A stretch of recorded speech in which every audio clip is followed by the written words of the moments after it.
Should you buy a flip phone? Or should you get a regular flagship phone in 2025? I've been using the brand new Flip 7 in the past couple of weeks and it was cool at first, but then I keep on wondering, is it really worth it? Do I really want to flip and fold my phone hundreds of times a day, or should I switch back to the Galaxy S25 Ultra instead? So yeah, the Flip 7 can fold and gets quite small, but it is still chunky when closed. The Galaxy S25 Ultra, yes, it's bigger, a bit heavier, but it has a super cool anti-reflective display. The Flip 7 has, let's say it, a mid-range processor. The S25 Ultra, a much more powerful Snapdragon chip. The Flip 7 only has 2 cameras. The S25 Ultra has 4 and can take incredible zoom photos and videos. And finally, the S25 Ultra has a much bigger battery and faster charging. So if you take the flippy part away, it looks like an easy choice, but is it? Hey guys, I'm Vic, this is PhoneArena. Let's see what the Flip 7 is all about and all the differences between these two phones. First, here's a quick look at the specs. The Flip 7 is the first flip phone with an Exynos chip, a clear downgrade, while the S25 Ultra goes for a fast Snapdragon chip. I do like that both phones come with 256GB of storage though. Now, design-wise, it's easy to focus on the Flip when folded, but when unfolded, it's very close in size to the S25 Ultra.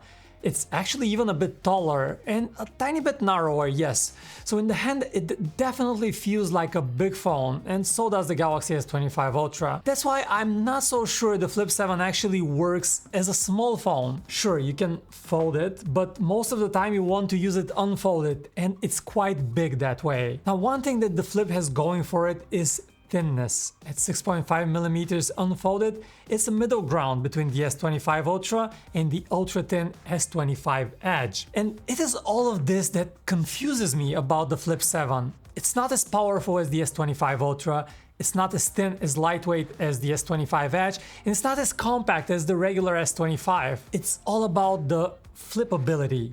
So let's talk about this. The main design advantage of the Flip 7 over the S25 Ultra is the cover screen. At 4.1 inches, it's more usable than ever before, but I'd argue the real benefit is so you can set it up as a no distraction zone. This so-called flex screen can be your digital detox area. No social media, only your maps, music and other essentials. And this little physical separation of a phone that you have to flip open really helps in my opinion.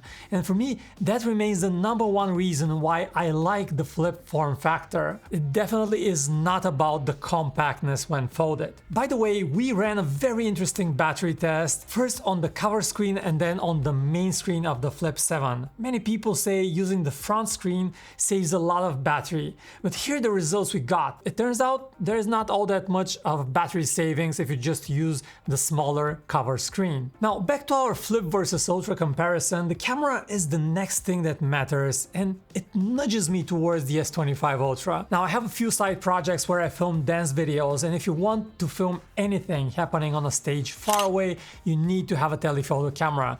And the Flip 7 zoom quality just falls apart at 4 times or 5 times zoom. Compare that to the S25 Ultra, which is one of the best zoom phones on the market with both a 3x zoom and a 5x zoom lens, and I find it tremendously useful. But if you're not like me and you just use the main camera and the ultra-wide camera, the Flip 7 is good enough. Colors, detail and dynamic range are so similar with the S25 Ultra, you have to pixel peep to find individual differences. And the Flip 7 also supports most of the powerful Samsung Pro recording options, like recording videos in the log format. Not to mention that for vlogging, you can use the main camera and the quality on the Flip 7 actually beats the selfie camera of the S25 Ultra. I usually don't like taking selfies or recording myself, but the Flip 7 makes it so much fun that I am tempted to do it a lot more. And okay, this might seem like a gimmick, but holding your phone like an old school camcorder to record video is just so plain cool. Alright, one thing missing on the Flip though is 8K video recording, which is a strange omission, considering that even the much cheaper vanilla S25 model supports that. And I guess this is related to the slower Exynos chip on the Flip. I personally don't record 8K videos, those files are large and I don't find that much use, but I understand why some people would be upset. And speaking of that Exynos chip, let's take a look at the benchmarks. For CPU performance on Geekbench, you see the differences yourself. Nearly 50% faster speeds for the S25 Ultra in single core and 30% faster in multi-core performance. Gaming is also not the best idea on the Flip 7. Sure, casual games run just fine, but look at the scores for heavy-duty titles. You get massive throttling, and after 20 minutes, the score drops to below 2000 points on 3D Mark, while the S25 Ultra gets a nearly 50% higher score. Now this might sound depressing, but I want to make one thing clear. The Flip 7 is perfectly fine for daily tasks. Browsing the web, watching videos, multitasking, it all happens without a stutter. And now for the first time on a Galaxy Flip, you also have DeX. Now, it is those more intense tasks that are not quite as fast as on the S25 Ultra. And then you have the battery situation. With a 4300 mAh battery on board, the Flip 7 is decent. The S25 Ultra comes with a nearly 15% bigger battery at 5000 mAh, so you can expect longer battery life. And indeed, we run 3 independent battery tests here at PhoneArena. Web browsing cycles a set of web pages. On that test, the Flip scored around 19 hours compared to nearly 21 hours on the S25 Ultra. Interestingly, for gaming, the Flip only got 7 hours compared to the 14 hours on the S25 Ultra. And the one surprise was our last test, streaming the same YouTube video playlist on both phones. The Flip actually outlasted the S25 Ultra here by about half an hour. What does it all mean in real life? Well, we estimate around 8 hours of screen time on the S25 Ultra and 1 hour less on the Flip. We should also say that the S25 Ultra supports much faster 45-watt charging versus only 25 watts on the Flip. This means a full charge takes just 1 hour on the Ultra and an hour and a half on the Flip. And finally, you also have this guy over here, the S Pen on the S25 Ultra, which looks really cool, but I have literally never used the S Pen after the first week of owning the S25 Ultra. But I guess some people do, so I really wish Samsung included a bigger battery instead of the S Pen.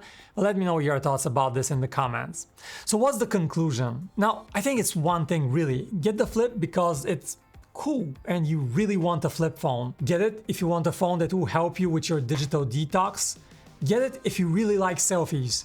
But if you want something more durable that you don't have to baby that much, if you want a great camera, if you want longer battery life and a true flagship experience, it's an easy choice with the S25 Ultra. Now, I myself am a bit tired of folding and unfolding the Flip 7 so many times each day, and I just prefer the simplicity of a regular phone. Let me know where you stand in the comments, and thanks for watching.